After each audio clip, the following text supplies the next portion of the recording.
Okay, purchase contract, section 4. This is video number 3. So if you haven't watched videos in 1 and 2, go back and watch that because we're a couple sections into the contract already. We're on page 4 of 10 with the purchase contract. Okay, so disclosures. This is where we're starting. This is where it gets into sort of the nitty-gritty stuff that the seller has to do as part of the sale of the home. So the first thing is a seller property disclosure statement. We should get this within 3 days of contract acceptance. Like I mentioned on video 1, we might get this during contract time. Sometimes it's uploaded into MLS, sometimes it's not. It's very agent specific. So in this case, if we don't get it prior to writing the contract, we will get it within 3 days of the purchase contract. And this gives you a chance to review anything, any known issues or anything with the property. Some of them are more complete than others. It really depends on the seller, but they are supposed to disclose. It's a 7-page document. There's a bunch of boxes that are checked, and there's a lot of information in there. Some of it's pretty mundane and pretty like ordinary. Who's the HOA? How much are the fees? Who is internet and TV with, who's telephone company, water company, electric company, gas company, things like that. What kind of HVAC system is on the property? It's a little bit of everything. It's a pretty comprehensive document. So you'll get this within 3 days of contract acceptance. Additionally, we get this within 5 days of contract acceptance. It's insurance claim history.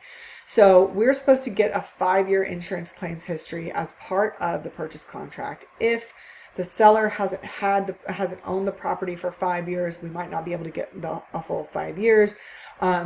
Some insurance companies are better about getting us the clue report and things like that, but we work really diligently to get you as much information as we possibly can as outlined in the purchase contract.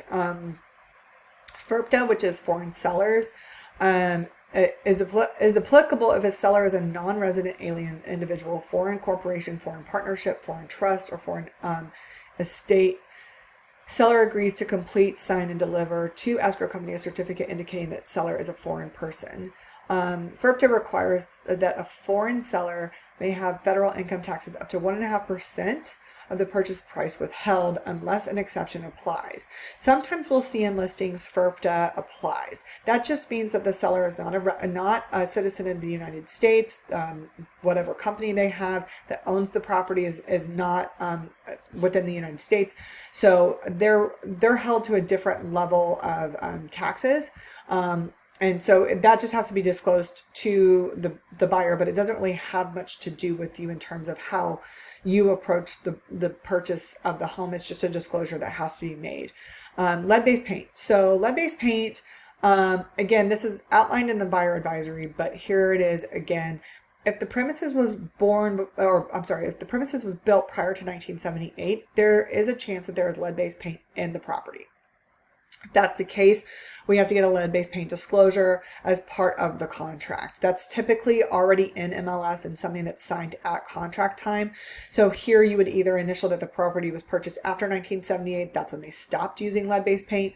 So it's not really an issue. Here, if it was before 1978, then you would have to sign here stating that you're receiving lead-based paint. The disclosure here. So the seller fills out a completely separate document. We have to get that at least 5 days after contract acceptance, but it should be part of the original contract. Typically it's already included, but if for whatever reason the listing agent had a problem getting it, we will get it within 5 days. And then you have 10 days to do a risk assessment if that's important to you. Affidavit of disclosure. So this is typically done if it's an unincorporated or county island, as it's commonly referred to, and 5 or fewer parcels of property other than the subdivided property are being transferred. So if you're buying a lot in a county island, then we would have to do an affidavit of disclosure at that time. And then any changes during escrow. So seller shall immediately notify buyer of any changes in the premises or disclosures made herein. So if something happens at the property, let's say the air conditioner breaks and it's July, so it's 1,000,000 degrees outside. And when we saw the property, we toured the property original, everything was working just fine with the AC unit. And halfway through, we're through inspections, we're past everything. and the AC stops working. Well, the seller would then be required to notify us that the AC has stopped working and they're working on getting it repaired. So that's something that's the seller's responsibility. Let's say that the seller had a massive flood and there was a ton of water damage to the property. They would have to notify us of that immediately, because we have the opportunity to do further investigation. If something like that happens and we're in the middle of escrow and you're trying to purchase the home, we would want to know about that so that we can make sure that we let them know, listen, we're not comfortable moving forward under these circumstances because it's different than when we originally wrote the contract. So warranties. So this is just a fancy way of saying different things. The property is being sold as is, essentially. So the buyer and seller agree that the premises are being sold in its present physical condition as of the date of the contract acceptance. All right. So again, this goes back to my example with the AC unit. If the AC was working at time of contract, it needs to be working at time of closing. If something stops working, the seller needs to disclose it and the seller needs to fix it. It's the same way that they would do it if they were living in the home and it's July and the AC stops working. They can't just not fix it. It has to be fixed prior to close of escrow, and they have to notify us of that. If it's something more significant, then they still, it's something that has to be taken care of prior to closing. If the pool pump breaks, let's say the house has a pool, the pool pump breaks, that's on the seller to make sure that it's taken care of prior to close of escrow. If they don't disclose that to us, they don't tell us that, they can get into big trouble for failure to disclose. If we find out that they knew about it, they didn't do anything about it. Now, if it comes up in the inspection that it's not working properly and it's not an item that we agreed that the seller needed to fix, then that's on you to have it repaired.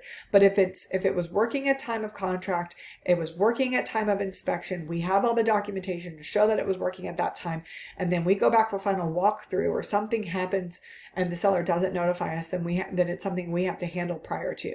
But in general, the property is being sold in as-is condition outside of the things that we negotiate that have to be repaired as part of our due diligence period. Warranties that survive closing. So seller warrants that the seller has disclosed to the buyer and brokers all material defects and any information concerning the premises known to the seller.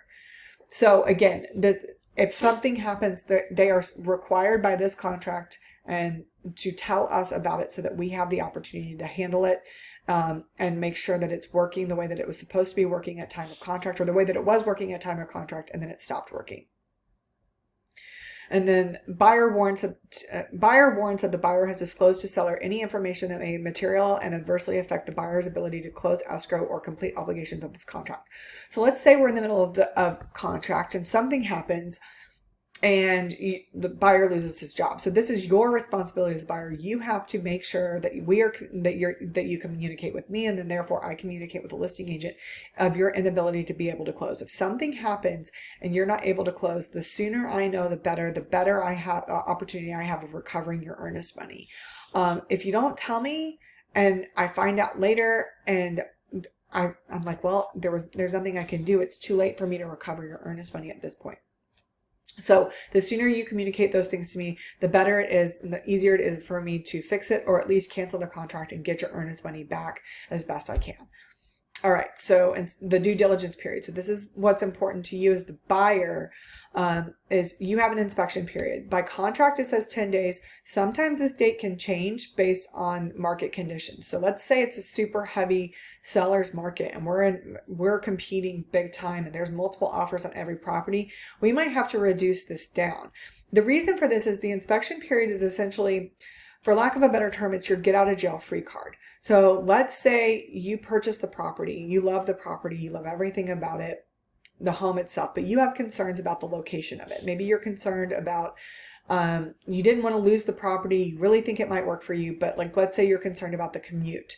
Or we saw it in the middle of the day and you want to make sure that, at night it's still a quiet neighborhood, or maybe you like that the neighbors are outside and everybody's kind of hanging out their driveways and talking and having a great time or whatever. This is your time to do all of that investigative work. Drive by the property at night, drive by it first thing in the morning, test your commute. You'll have to get up a little bit earlier, drive to the house, and then test and see how long your commute is. Is rush hour okay? Is it easier for you to get to work than you thought, or does it take significantly longer than you thought it would? All of those things. Maybe try it at night too on your way home. So leave work and try to drive by the home you're able to do all of this within the 10-day inspection period. In addition to doing the regular home inspection, if we need to get an HVAC person or a roof person or somebody to look at the solar panels or whatever it is, all of those things are included in this 10-day window. It's not just the home inspection that you need to investigate. If sex offenders are important to you, you might want to do some research on that. If the school district is important to you might want to do some research on that. Anything along those lines. And remember, I said in the buyer documents, the onboarding buyer documents, there are certain things that are really important, and you sign multiple times stating this. Again, here it is again, that there are certain things that the seller does not have to disclose to you in the event of death, homicide, suicide, HIV, AIDS, anybody with anything like that in the general area of a sex offender. Like this, again, we are signing it again right here. So it's in 3 separate documents, actually 4 if you count the buyer advisory. 4 separate documents. And these are things that the seller in Arizona does not have to disclose to you. If the actual square footage of the property is important to you and you want to verify it, then go ahead and have it verified separately than what is in the county documents and what's in the tax records.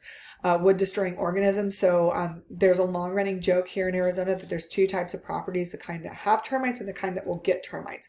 I highly recommend obviously doing a termite inspection. Termites here, again, kind that have them, the kind that will get them. There's the 2 types of property in Arizona. So if there's evidence of termites, then we ask that the seller have that rectified, have the property treated for the active termites. There might be evidence that there was active termites and the property was treated. All of that's filed with ADEC. So there's paperwork on Arizona Department of Environmental Quality that has all this information about termites at that particular property. Is the property in a flood zone? That will determine your insurance rate. So we need to determine that. Homeowners insurance, making sure that you're talking with your insurance broker to ensure that you're getting homeowners insurance. How much is that going to cost you? Your lender is going to require that anyway. Typically, we already know whether it's a sewer system or a septic system. So we would check one of these boxes. If there's a sewer connection, then, and it's maybe in an older, more established neighborhood, you may want to check and make sure everything's okay there. If it's a septic system, then we need to do a separate septic inspection on the property, making sure that system is working properly. Swimming pool barrier regulations. Every single city in Maricopa County has, actually in the state of Arizona, has different swimming pool barriers. What is, current for Phoenix is different than Chandler, which is different than Peoria, which is different than Scottsdale. So if this is important to you and whether or not you need a barrier or not for your family, and if the property has a pool, then you need to make sure that you're investigating what's required for each city. And what the requirement for the city might have changed since that pool was put in. So what was required, at time of pool build may not be, that requirement might be significantly different to what is required now. So the properties that already had pools are grandfathered into the old requirements. So it might not be something that we can negotiate, but it's definitely something you should investigate if it's important to you. Again, bold letters means that it's really important. Buyer recognizes, acknowledges, and agrees that the brokers are not qualified nor licensed to conduct due diligence with respect to the premises or the surrounding area. Buyer is instructed to consult with the qualified licensed professionals to assist in the buyer's due diligence reports. Because conducting due diligence with respect to the premises and the surrounding area is beyond the scope of the broker's expertise in licensing, buyer expressly releases and holds harmless brokers from liability for any defects or conditions that could have been discovered by inspection or investigation. So again, we will help advise you on, various people to come out and inspect the property for you, but we are not qualified to inspect the property for you. So we cannot be held liable for things that we're not qualified to do. We'll pick up in the next video on inspection period notice and what happens if you choose to cancel the contract during inspection period. That's where we will start video number 4.